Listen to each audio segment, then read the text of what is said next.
Omongan ngedabros, semua rakyat tetap miskin. Waduh, masa sih omongan kadrun bilang kalau semua rakyat pada miskin? Rakyat yang mana yang miskin? Yang jelas begini ya, kadrun ya, saya kasih tahu sampean. Kalau seorang pengusaha yang dari zaman Orba, zaman era-era sebelumnya itu enak-enak penghasilannya sampai 10% tiap hari, menghasilkan triliunan per hari, itu memang dimiskinkan selama Bapak Jokowi menjabat. Contoh Pak Calpin, kenal Pak Calpin tuh? Pak Calpin contoh ya. Selama di era Bapak Jokowi, Pak Calpin itu tidak bisa berkutik, terutama di bidang masalah pertambangan. Satu, kedua di bidang nikel, ketiga di bidang perusahaan mobil. Anda tahu perusahaan-perusahaan mobil contohnya apa saja?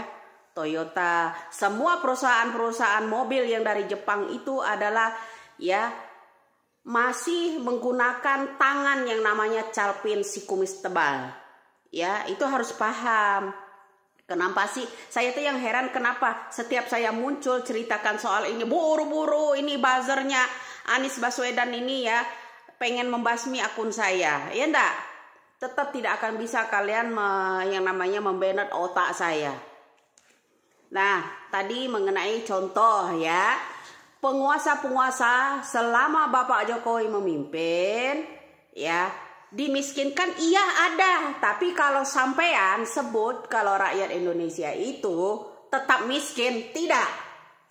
Miskin harta masih bisa dicari, miskin akal seperti Anda susah mentok kemana-mana kalau para kadrun itu miskin akal. Tapi kalau kita sehat akal, miskin harta masih bisa dicari ya, meskipun berawalan dari nol. Itulah kekuatan kehebatan Bapak Jokowi, bisa memiskinkan seorang pengusaha kaya raya yang selama ini berleha-leha berkuasa di Indonesia puluhan tahun, bukan hanya 11 tahun atau 12 tahun saja, udah keenakan. Seluruh kerabat-kerabat kerjanya, seluruh keluarga-keluarganya jadi kesulitan, penghasilannya jadi berkurang. Makanya Pak Calpin ingin mendongkrak yang namanya Anies supaya dia jadi presiden. Supaya apa? Anies bisa disetir, bisa dikendalikan. Kalau Bapak Jokowi nggak bisa dikendalikan, sekalipun itu seorang jenderal. Cara politik Bapak Jokowi sangat-sangat lembut, sangat-sangat rahasia.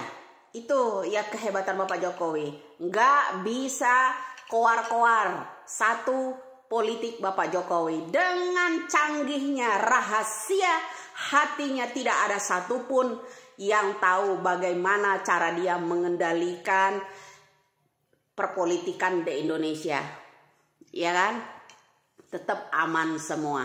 Banyak orang yang dirangkulnya, meminta ini, ingin menyetirnya. Sekalipun itu lawan politik Bapak Jokowi, mendekat, merapat dengan Bapak Jokowi. Tapi rahasia perpolitikan yang di hati Bapak Jokowi tidak ada satupun yang menebak cara-cara Bapak Jokowi ingin memajukan rakyatnya ini.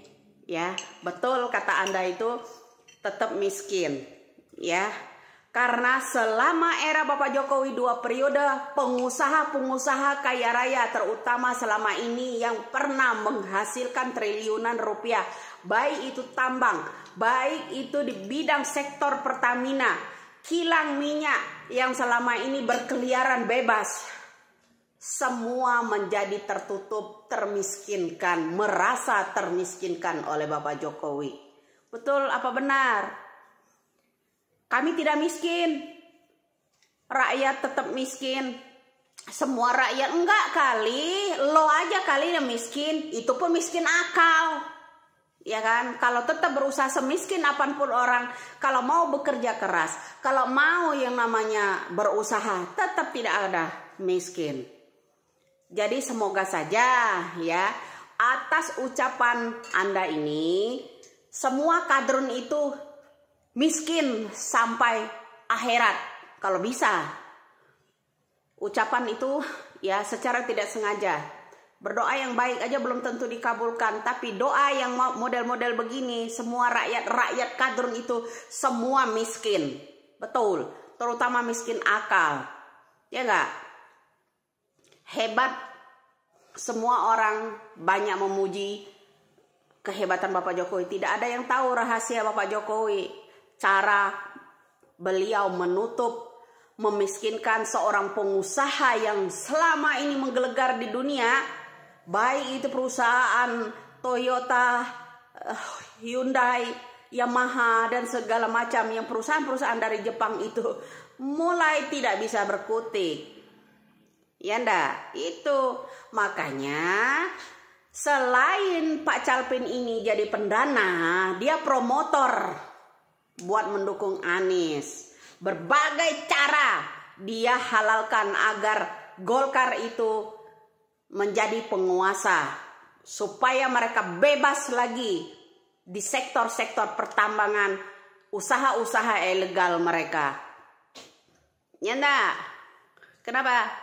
Baru tahu kalau perusahaan-perusahaan mobil yang dari Jepang itu Pak Kumis yang kendalikan selama ini. Ya. Baru tahu kalau selama ini Anies bisa disetir sebagai gubernur yang tidak pernah bayar pajak seseorang yang tidak pernah membayar pajak selama dia menjabat. Anies jadi gubernur. Iya. Begitu yang kalian mau kan? Betul nggak? Sampai Ajeng, sampai buzzer-buzzernya Anies ini selalu menggoreng masalah pajak, termasuk Aniesnya bilang sebut ingin bebasin pajak. Hey, yang dimaksud Anies membebaskan yang namanya bebas pajak itu salah satunya contoh Pak Calvin dibebaskan pajaknya semua supaya Pak Calvin dan kawan-kawannya ini tidak membayar pajak di Indonesia. Sebutan Anies ingin membebaskan yang namanya pajak-pajak ini, dia sudah melaksanakan sebelumnya.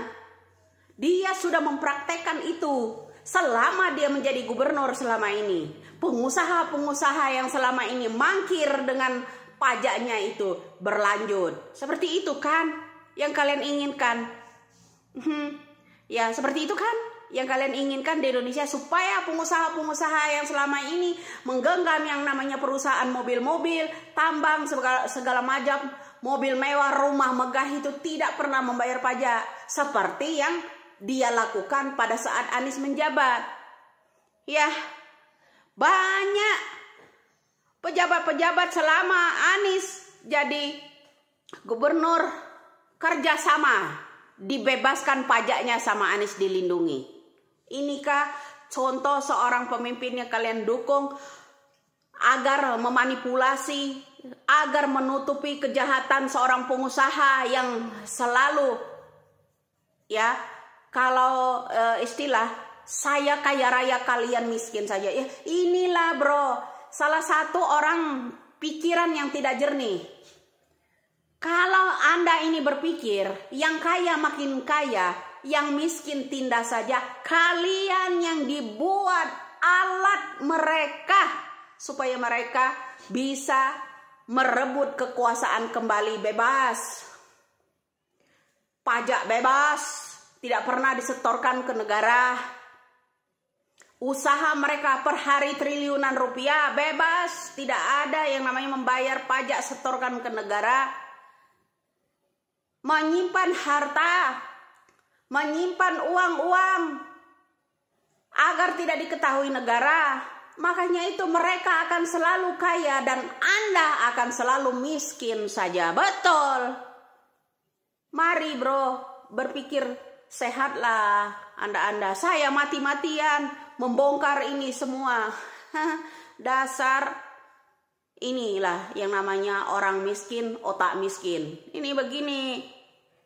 Ya drone ya, lo harus hati-hati, harus cermat di Indonesia ini sekarang. Calon pemimpin kita itu siapa yang bagus? Paham lo?